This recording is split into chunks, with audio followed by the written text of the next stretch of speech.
in this special show on NDTV. I welcome you all. और मेरे साथ आज हमारे खास गेस्ट आचार्य प्रशांत जी, जिन्हें आप जानते हैं गहरी सोच के लिए, ज्ञान के लिए और व्यवहारिक दृष्टिकोण के लिए व्यक्ति की मानसिकता, सामाजिक मुद्दों पर मूलभूत प्रश्नों को समझने की कोशिश करेंगे। मैं हूं आपके साथ अदिति और एक बार फिर से वेलकम करते हैं आचार्य प्रशांत जी का।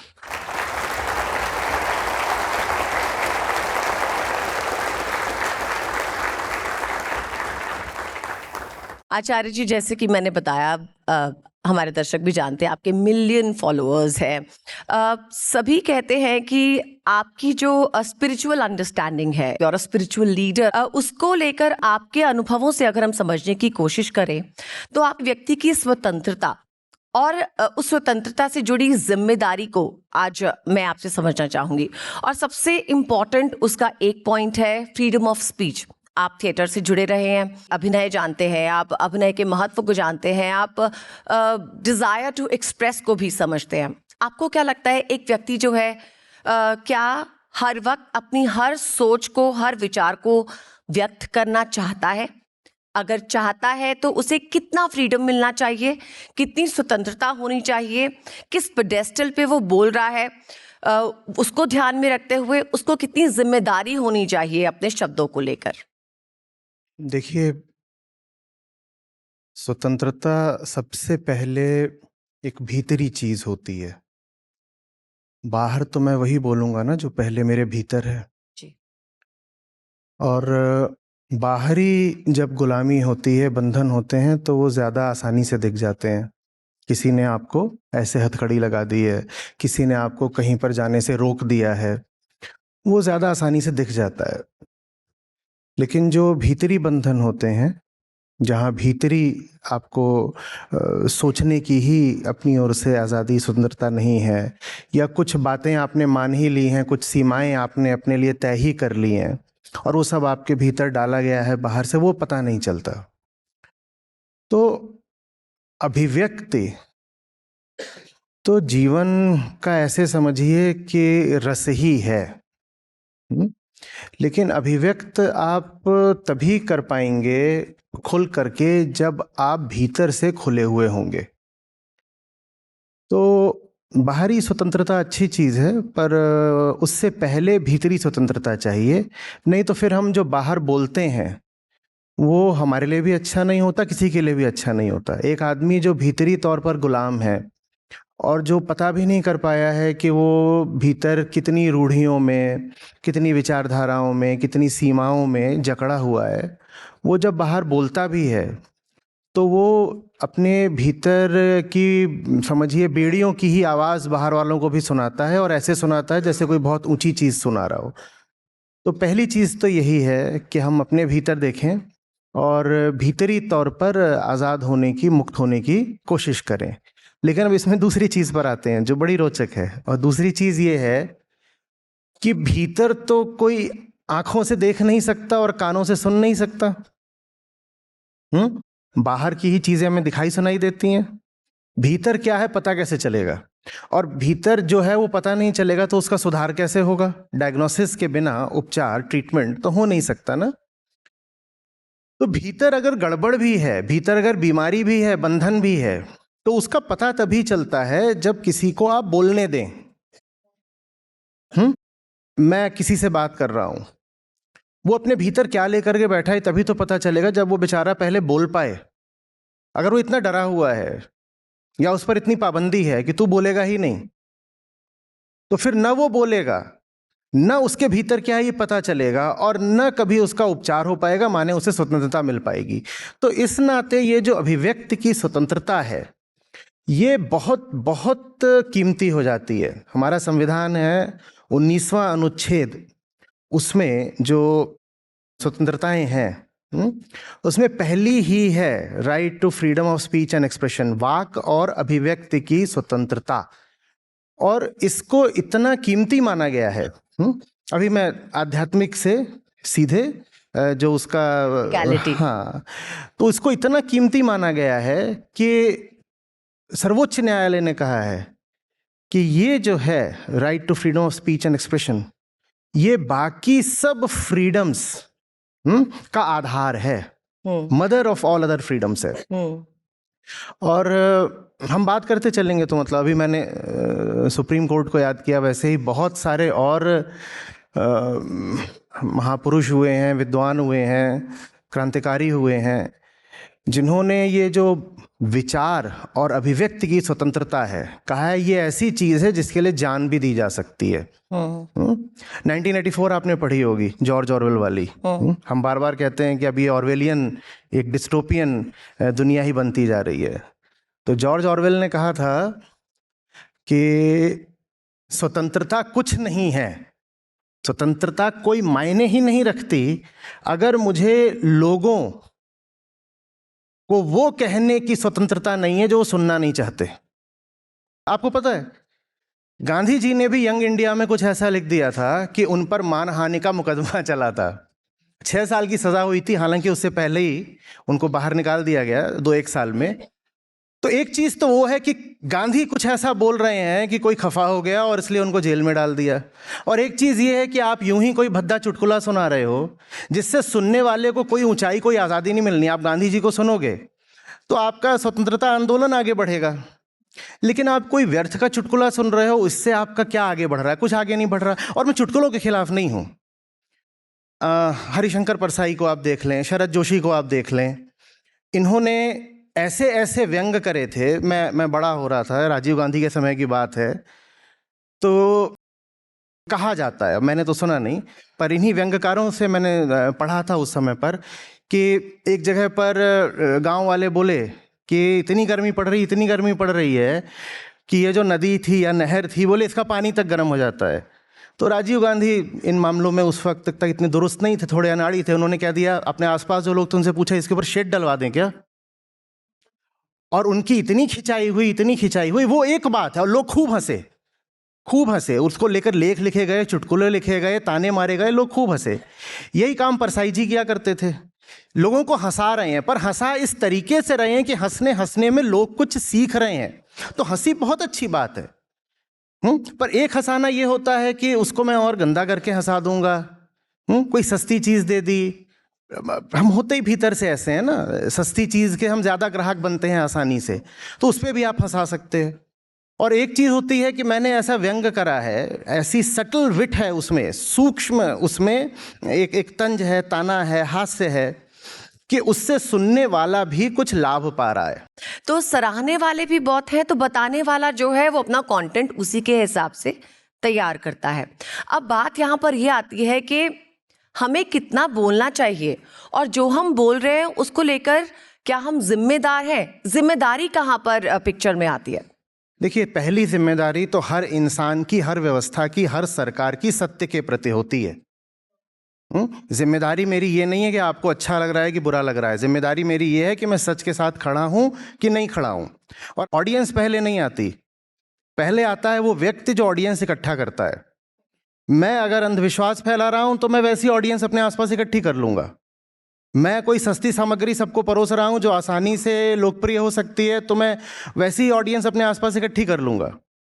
और अगर मैं खड़ा होकर के कोई दमदार बात कर रहा हूं, वो सही हो सकती है, गलत हो सकती है, पर वो मेरी कॉन्शियंस है कि मुझे सही लग रही, गलत लग रही है ना। किसी दूसरे पैमाने पर या किसी एब्सोल्यूट स्केल पर आप कह सकते हो कि आप जो बात कह रहे हो अभी उसमें खोट है, बिल्कुल है, लेकिन वो व्यक्ति कह रहा है कि नहीं, मुझे अभी यही ठीक लगता है, हो सकता है आगे चल करके मैं बेहतर समझूं, मेरे विचार बदले, वो अलग बात है। तो वहां पर एक तीसरा आदमी है जो कह रहा है मुझे एक बात ठीक लगती है और मैं उसको बोलना चाहता हूं, मुझे दिख रहा है कि इसके घातक परिणाम हो सकते हैं, व्यक्तिगत तौर पर भी मुझे नुकसान पहुंचाया जा सकता है, वो फिर भी बोल रहा है, तो वो एक अलग बात है। तो ऐसा नहीं है कि ऑडियंस ड्राइव्स द कंटेंट, हमेशा ऐसा नहीं है। हाँ, पर मैं ये बिल्कुल कह सकता हूं कि बहती गंगा में हाथ धो लूं कि आजकल मैं ऑडियंस को देखता हूं, उसका इस तरीके का रवैया है, तो मैं भी ऑडियंस के पीछे पीछे चल दूंगा। जो अगर आप YouTube के लोगों की बात कर रहे हैं, तो जो एक अच्छा कंटेंट क्रिएटर होगा ना, वो अपनी ऑडियंस के पीछे नहीं चलेगा, वो अपनी ऑडियंस के आगे चलेगा, और इसमें वो नुकसान भी पाएगा, पर नुकसान बर्दाश्त करेगा। वो कहेगा कि मैं कुछ ऐसा बोलने जा रहा हूं जो तुमको राह दिखाएगा, दिशा दिखाएगा, और हो सकता है तुम्हें बुरा भी लगे, हो सकता है तुम मुझसे छिटक भी जाओ, हो सकता है कि कोर्ट मुकदमा हो जाए, मुझे सजा भी मिल जाए, और तुम्हें मनोरंजन भी मिलेगा। हाँ, और तुम्हें मनोरंजन तो दूंगा ही दूंगा, क्योंकि मनोरंजन के बिना तो तुम सुनोगे ही नहीं। एक मेरे ख्याल नीचे का वक्तव्य था कि लोगों से अगर सच बोलना है तो उन्हें हंसा हंसा के बोलना, लोगों से अगर सच बोलना है तो हंसा हंसा के बोलना, नहीं तो ये भाग जाएंगे। उन्हीं का शायद वक्तव्य है कि भीड़ जो होती है उससे अगर उसके झूठ छीनने हैं तो सहला सहला के छीनना, क्योंकि हम झूठ के प्राणी हैं, झूठ हमें बहुत प्यारा होता है। तो जब सच हमारे सामने लाया जाता है तो हमें बुरा ही लगता है, तो तब तो और ज़रूरी हो जाता है कि थोड़ा कोई गुदगुदाए। ठीक है, मगर कई बार ऐसा कंटेंट होता है जो आपको पहले इंट्रीग करता है, आपको रोचक लगता है, फिर आप उसे फॉलो करने लगते हैं। अच्छा, हो सकता है आप उसको इसलिए फॉलो करें क्योंकि आप देखते हैं कि बहुत लोग उसे फॉलो कर रहे हैं और वो आपकी क्यूरियोसिटी को और बढ़ाता है, आप और उसे समझना चाहते हैं, पर इन द प्रोसेस कहीं ना कहीं आप इन्फ्लुएंस हो जाते हैं। नाउ इस दौरान हमें अपने अपने सोशल मीडिया के एक्सपोजर को किस तरह से रेगुलेट करना चाहिए? देखिए, इन्फ्लुएंस तो आप होगे ही, ये सेंसेस इंद्रियां हैं, आप जो कुछ भी देख रहे हो आपको इन्फ्लुएंस तो करेगा ही। वहां पर फिर जो महत्व है ना, वो शुरू होता है सेल्फ नॉलेज का, कि मुझे ये पता चले कि मैं इन्फ्लुएंस हो रहा हूं और ये इन्फ्लुएंस मेरे साथ क्या कर रहा है। तो दो आंखें हैं जो स्क्रीन को देख रही हैं, और एक आंख ऐसी भी होनी चाहिए जो साथ ही साथ उसी वक्त खुद को देख रही है। नहीं तो इन दो आंखों से आपके भीतर क्या घुस रहा है आपको पता नहीं चलेगा, और जो घुस रहा है भीतर, वो भीतर घुस करके आपको गुलाम बना लेगा। हाँ, स्क्रीन पर ही ऐसा भी कुछ हो सकता है जो आपके भीतर घुस करके आपकी गुलामी से लड़े, पर वो कम होगा, रेयर होगा। क्यों रेयर होगा? क्योंकि वैसे लोग ही कम होते हैं, ऐसे लोग ही कम हैं जो आपको आज़ाद कराना चाहें। ज़्यादातर लोगों का स्वार्थ, चाहे वो कंटेंट क्रिएटर हो, चाहे दोस्त यार हो, चाहे दुकानदार हो, रिश्तेदार हो, कोई भी हो, ज़्यादातर लोगों का स्वार्थ इसमें होता है कि वो किसी ना किसी तरीके से आपको अपना गुलाम बना लें, अपनी स्वार्थ सिद्धि करें। जैसे दुनिया में लोग कम होते हैं जो सचमुच आपसे प्रेम करते हो और चाहते हो कि आप आज़ाद हो जाओ भीतर से और फिर बाहर से भी, ठीक उसी तरीके से इंटरनेट, सोशल मीडिया और यूट्यूब वगैरह की दुनिया में भी ऐसे लोग कम होते हैं जो आपके सामने बात इसलिए रखते हैं कि आप आज़ाद हो पाओ। और वो कम इसलिए भी होते हैं क्योंकि वैसी बात जब रखी जाती है तो उसको देखने वाले भी कम होते हैं। जब देखने वाले कम होंगे तो बेचारा कहेगा कि ना मुझे कोई देखना चाहता, ना सुनना चाहता, मैं काहे के लिए जान दिए दे रहा हूँ। पर फिर प्रेम आ जाता है बीच में। प्रेम कहता है देखना चाहे ना सुनना चाहे, तुम प्यार तो तुमको है ना, अपनी जिम्मेदारी निभाओ। आपने जिम्मेदारी शब्द का इस्तेमाल बिल्कुल शुरू में करा था, तो ये जिम्मेदारी होती है कि जो मुझे मिला है और मैं देख पा रहा हूँ कि इसने मुझे बेहतर बनाया है पहले से। एक दिन था जब मैं भी बेड़ियों में था, अब मैं नहीं हूँ। जो मुझे मिला, जिसने मुझे आज़ादी दी, वही मैं दूसरों तक भी बांटूं। ये आपकी सबसे बड़ी जिम्मेदारी होती है, चाहे आप एक वक्ता हो, माइक लेकर के बैठे हों, चाहे आप कॉलमिस्ट हो, कलम लेकर के बैठे हों, और चाहे आप एक कंटेंट क्रिएटर हो, कैमरा लेकर बैठे हों। आपको ये कहना पड़ेगा कि पहले मैं खुद तो वो पालूं जिससे कि मेरे अपने बंधन छूटे, मेरा अपना अंधेरा छटे, मैं वो पालूं और फिर मैं सब में बांटूं। यही आधारभूत बात है।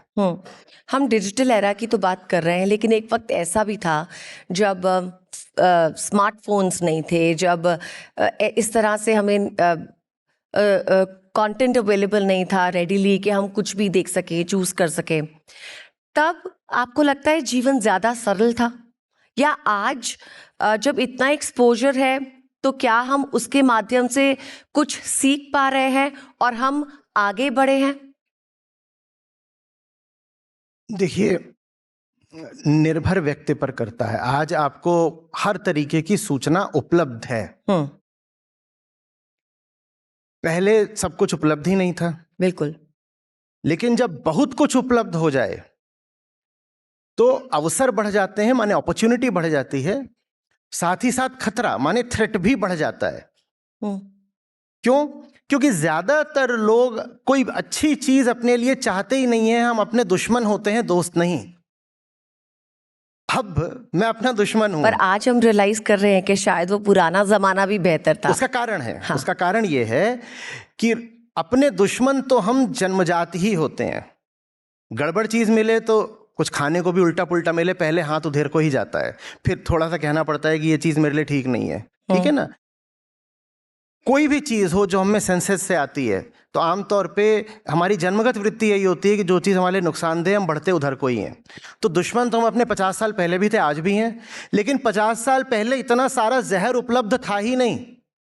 जहर खाने को तैयार या कचड़ा खाने को तैयार, ये या तो एक एस्पेक्ट हुआ जहर, पर एक एस्पेक्ट इंफॉर्मेशन भी तो हुआ। मैं उस इंफॉर्मेशन को ही जहर बोल रहा हूं। तो वो उपलब्ध 50 साल पहले हमारे भीतर वो वृत्ति, वो टेंडेंसी 50 साल पहले भी थी।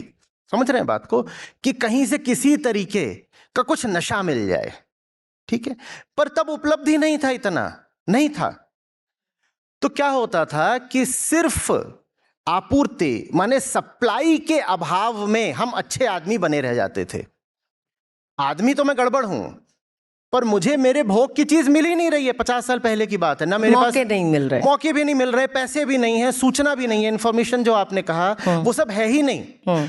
तो चूंकि मौके नहीं थे, तो मौकों के अभाव में मैं सज्जन आदमी बना रह जाता था। ज्यादातर लोग जो आपको सज्जन, अच्छे, नैतिक, मोरल दिखाई देते हैं ना, वो सिर्फ इसलिए क्योंकि उनको इमोरल होने की अपॉर्चुनिटी नहीं मिलती। तो 50 साल पहले इतनी अपॉर्चुनिटीज थी ही नहीं, तो आदमी मजबूरी में अच्छा बना रह जाता था। बहुत अच्छे आदमी हैं मजबूरी में। अब आज वो मजबूरी नहीं है। आज आपके पास पैसा भी ज्यादा है, आज आपके पास सूचना भी ज्यादा है, आज आपके पास अवसर भी ज्यादा है, स्वतंत्रता भी ज्यादा है, आप आसानी से कहीं पहुंच भी सकते हो। तो यातायात हो गया, संचार हो गया, इनके माध्यम भी आपके पास ज्यादा है। तो वो जो हमारे भीतर पुराना जानवर है, जो कीचड़ मांगता है अपने लिए, नशा मांगता है, जहर मांगता है अपने लिए, आज उसके लिए मैदान खुल गया है। तो खुल करके अपने उपभोग की चीजें उठाता है और अपने आप को बर्बाद करता है।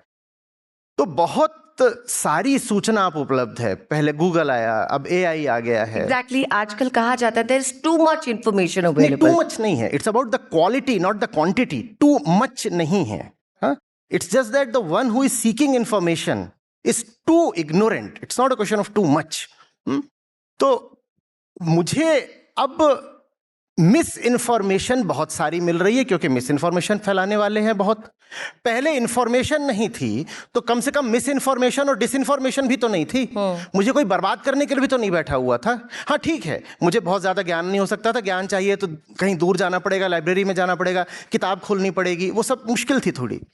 लेकिन कम से कम कोई मेरे मन को कचरे से भरने को तो तैयार नहीं बैठा हुआ था कि आप बस फोन जेब में लेके चल रहे हो, आपके जेब में ही कचरा डाले दे रहा है। बिल्कुल, आपकी टीवी स्क्रीन से लगातार आपके ऊपर कचरा फेंका जा रहा है। पहले कम से कम ये तो नहीं होता था ना। तो अब एक इंफॉर्मेशन एक्सप्लोजन हुआ है, लेकिन वो इंफॉर्मेशन एक्सप्लोजन दुर्भाग्य से हमारी प्रजाति ने, हम लोगों ने अपने लिए घातक बना लिया है, क्योंकि वो इंफॉर्मेशन कम है, मिस इन्फॉर्मेशन ज्यादा है। तो ये हमने किया है। अपने आप में इंफॉर्मेशन बुरी बात नहीं है, पर जब मैं इंफॉर्मेशन में अपने लिए सिर्फ नशा और कचरा खोज रहा हूं, तो मैं इंफॉर्मेशन को अपने लिए घातक बना लूंगा ना। अब ये तो पानी है ना, ये तो पानी है, पानी तो घातक नहीं होता। और ये माइक है, माइक भी अपने आप में घातक नहीं। पर मैं ये पानी उठा के ऐसे यहाँ अपने सर पे डाल दूं, मैं पागल हूं। मैं ये गिलास फोड़ दूं और जो कांच उसमें से निकले उससे अपना मुंह काट लूं, गर्दन काट लूं, तो इसमें गलती ना तो इस गिलास की है ना पानी की है। मैं माइक लेके यहाँ पे किसी को फेंक दूं, कुछ करने लग जाऊं। आदमी जब गड़बड़ होता है तो आप उसको जो भी संसाधन, जो भी रिसोर्स, सुविधा देंगे, वो उसका गड़बड़ ही इस्तेमाल करेगा। न्यूक्लियर पावर का इस्तेमाल हो सकता है, ये यहाँ जो बिजली है इसके लिए भी, और न्यूक्लियर पावर का इस्तेमाल हो सकता है हिरोशिमा नागासाकी के लिए भी। हम जब गड़बड़ हैं, हमारे हाथ में जो भी पावर आता है हम उसे गड़बड़ ही इस्तेमाल करते हैं। इसलिए अध्यात्म जरूरी है, ताकि हम ठीक हो पाए। हम ठीक नहीं हैं तो ये सारी तरक्की आत्मघातक है। अगर भीतरी तरक्की नहीं हो रही तो बाहरी तरक्की और ज्यादा नुकसान कर दे देती है। तो इन अ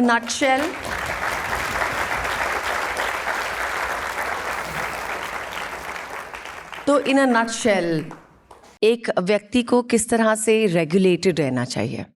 देखिए, आत्म अनुशासन अपने साथ रहना चाहिए ताकि वो उस तरह से इन्फ्लुएंस ना हो कि उसके जीवन की क्वालिटी जो है वो खराब हो। देखिए, जब मुझे साफ साफ पता चलता है ना कि मैं कौन हूं, दिखाई देने लगता है कहाँ मैं कमजोर पड़ रहा हूं, कहाँ मैं अपना ही नुकसान कर रहा हूं, और कैसे मैं बेहतर हो सकता हूं, क्या जीवन में ला करके, क्या जीवन से हटा करके, तो फिर मैं दूसरों के लिए भी जिम्मेदार हो जाता हूं अपने आप। वो एक ओढ़ी हुई जिम्मेदारी नहीं होती, फिर मेरी हस्ती ही जिम्मेदार बन जाती है। अब ये बताइए, मुझे अगर सचमुच लगता है अपने लिए कि फलानी चीज मैं खाऊं तो वो बड़ी बढ़िया है, चॉकलेट उदाहरण के लिए, चॉकलेट, मैं खुद चॉकलेट का बहुत बड़ा प्रेमी हूं, तो मैं जिसको तोहफा भी देने जाऊंगा तो बार बार उसको क्या ही दूंगा, चॉकलेट ही दूंगा, बिना ये देखे कि चॉकलेट क्लाइमेट के लिए भी खराब है और सेहत के लिए भी खराब है। तो पहले मुझे मेरे लिए क्या अच्छा है ये तो पता चले ना, और जैसे ही मुझे वो पता चलता है मैं सबके लिए अच्छा होने लग जाता हूं। हमारी पहली जिम्मेदारी आंतरिक है, अपने प्रति है। जो भी सुधार है, बदलाव है, क्रांति है, वो भीतर से ही शुरू होगा और फिर बाहर फैल जाता है।